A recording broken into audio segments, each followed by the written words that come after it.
గ్రామంలో ఒక అత్త మరియు ఆమె కోడలు ఇద్దరు చిన్న వ్యాపారులు.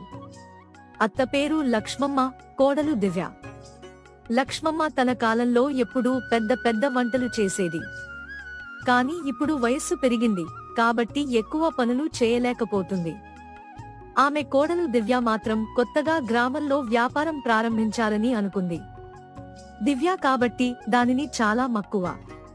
ఒకరోజు ఆమె అత్తతో మాట్లాడి ఒక మంచి వ్యాపారం చేసేందుకు ఐడియా వచ్చింది.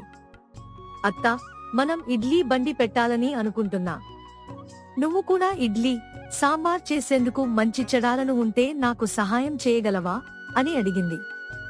లక్ష్మమ్మకు ఈ ఆలోచన నచ్చింది. ఆమె తన అనుభవం ఆధారంగా సహాయం చేయడానికి సిద్ధపడింది.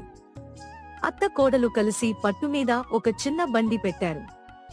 అత్త ఇడ్లీను రుచిగా మరింత వేడి వేడి చేసి, కోడలు సాంబార్